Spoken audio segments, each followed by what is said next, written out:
नमस्कार दोस्तों, स्वागत है आपका हमारे यूट्यूब चैनल फैक्ट मास्टर पर। दोस्तों, यूपीटीटी 2021 यानी कि जो 20 में यूपीटीटी लॉकडाउन की वजह से नहीं हो पाई है अभी तक, ये एक अपॉर्चुनिटी है आप लोगों के लिए। क्योंकि जो यूपी टेट 2021 का जो सर्टिफिकेट है, जो प्रमाण पत्र है, ये बहुत ज़्यादा ज़रूरी है। ज़रूरी इसलिए है क्योंकि ये इस प्रमाण पत्र की वैलिडिटी बढ़ा दी गई है। और ये आपकी जो वैलिडिटी है, ये 5 साल अब नहीं रहेगी और 5 साल से ज़्यादा रहेगी। और हो सकता है कि इसे लाइफ टाइम तक कर दिया जाए। इस वजह से बहुत ज़्यादा इम्पोर्टेंट है।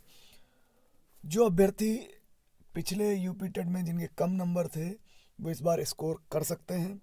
और निश्चित रूप से ये सर्टिफिकेट यदि आपने अच्छे स्कोर के साथ एक बार प्राप्त कर लिया, तो निश्चित रूप तक से जब तक शिक्षक भर्ती में आप वैलिड रहेंगे, अकॉर्डिंग टू योर एज, उम्र के हिसाब से जब तक आप वैलिड रहेंगे शिक्षक भर्ती में, तब तक ये प्रमाण पत्र आपका काम आता रहेगा। क्योंकि 69,000 शिक्षक भर्ती पूरी तरीके से अब क्लोज हो चुकी है। फाइनल डिसीजन उसका सुप्रीम कोर्ट का आ चुका है। जो भी उसका पार्ट 2 है, उसमें नियुक्ति पत्र जल्द ही वितरित कर दिए जाएंगे। दिसंबर के फर्स्ट वीक में उसकी काउंसलिंग होनी है और उसके बाद जो है नियुक्ति पत्र वितरित कर दिए जाएंगे। अब नई शिक्षक भर्ती की तैयारी है। तो दोस्तों, बहुत बार आप लोगों ने सुना होगा कि 55,000 वैकेंसी आने वाली है और बहुत बार पेपर में निकलता भी रहा, कंटिन्यू निकलता रहा। लेकिन चूंकि 69,000 शिक्षक भर्ती पूरी तरीके से हो नहीं पाई थी और लगभग उसको 2 साल लग गए। 2018 से 2020 तक 2 साल लग गए और 2 साल में ये भर्ती जो है धीरे धीरे कंप्लीट होने को है। इस वजह से जो भी पद खाली हैं, उनमें से 55,000 वैकेंसी भरी जानी है और आने वाले दिनों में ये वैकेंसी आएंगी। लेकिन उससे पहले जो यूपीटीटी 2020 का प्रमाण पत्र है, वो ज़्यादा महत्वपूर्ण हो जाता है।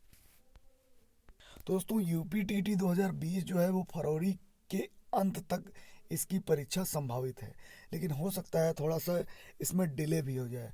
और साथ ही साथ ये जो यूपीटीटी है, इसका जो जूनियर वाला पार्ट है, वो भी बहुत ज़्यादा इम्पोर्टेंट हो जाएगा। क्योंकि आने वाले दिनों में जब एडेड स्कूलों की भर्ती होंगी, आप लोगों ने पेपर में पढ़ा होगा कि 4,000 भर्ती आ रही हैं, 10,000 भर्ती आ रही हैं।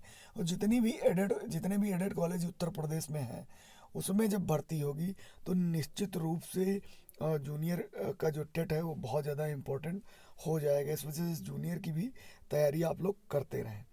और इस बार जो शासन है, जो पीएनपी है, सचिव परीक्षा नियामक प्राधिकारी, उन्होंने कहा कि लगभग उच्च प्राथमिक में लगभग 10 लाख अभ्यर्थी और प्राथमिक में 10 लाख अभ्यर्थी कुल शामिल हो सकते हैं। लेकिन ये दोस्तों संख्या ऑटोमेटिक बढ़ जाएगी, क्योंकि इस बार का जो प्रमाण पत्र है वो बहुत ज़्यादा इम्पोर्टेंट रहने वाला है। दोस्तों, यहाँ पर आप देख रहे होंगे कि परिषदीय स्कूलों में अगले साल 50,000 सहायक अध्यापकों की भर्ती होगी। और यहाँ पर जो 69,000 का सेकंड पार्ट है, उसके लिए भी दे दिया गया है कि दिसंबर में इनको नियुक्ति पत्र दे दिया जाएगा। तो दोस्तों, फरवरी मार्च में टीटी होने के आसार हैं। इसके जस्ट बाद जैसे ही ये टीटी ख़त्म होगी, क्योंकि मान के चलिए कि 2020 में पात्रता परीक्षा नहीं हो पाई, 2021 में होगी, और इसके जस्ट बाद जो है सहायक अध्यापकों की भर्ती होगी। और लगभग अभी तक 51,000 समथिंग पद शो हो रहे हैं और बहुत से जिलों से पदों का ब्यौरा अभी तक नहीं आया है। तो हो सकता है कि 55,000 प्लस कर जाए ये भर्ती। दोस्तों, अभी तक जो पद खाली हैं वो 51,112 पद खाली हैं और 69,000 शिक्षक भर्ती कंप्लीट होने को है। तो ये जो 55,000 के लगभग वैकेंसी आएंगी, ये निश्चित रूप से यूपी टीटी 2020-21 की जो होने जा रही है उसके बाद आएंगी। यानी कि आप लोग टीटी के साथ सुपर टेट की भी तैयारी में जुट जाइए, क्योंकि सुपर टेट बहुत ज़्यादा इस बार इम्पोर्टेंट होने वाला है। और इस बार जो सुपर टेट हुआ था उससे थोड़ा हटके होगा, क्योंकि जब 2011 में यूपी टेट या सी टेट का जो भी एग्ज़ाम हुआ था, वो उसका पेपर बहुत ही ज़्यादा इजी आया था। फिर धीरे धीरे उसमें परिवर्तन होता गया। तो दोस्तों, ये दूसरा सुपर टेट होगा, तो इसमें कुछ ना कुछ परिवर्तन आपको देखने को मिल जाएगा। तो इसकी तैयारी आप लोग अभी से स्टार्ट कर दीजिए। जो लोग चैनल पर नए हैं, पहली बार आए हैं, चैनल को सब्सक्राइब ज़रूर कर लीजिएगा। तो दोस्तों, जिन लोगों का 69,000 शिक्षक भर्ती में नहीं हो पाया है, उनके लिए एक बहुत ही अच्छी ज़्यादा अपॉर्चुनिटी है कि वो 50,000 सहायक अध्यापकों की भर्ती के लिए अभी से प्रिपरेशन में जुट जाएं। अभी से आप नोट्स बनाइए और जो टीटी का एग्ज़ाम है उसको भी आप जो है सीरियसली लीजिए। और इसके भी जो भी सेक्शन है, जैसे इंग्लिश और संस्कृत में कन्फ्यूजन रहता है, तो आपने विगत वर्षों में इंग्लिश और संस्कृत में किस प्रकार का स्कोर किया है वो बहुत ही ज़्यादा इम्पोर्टेंट है।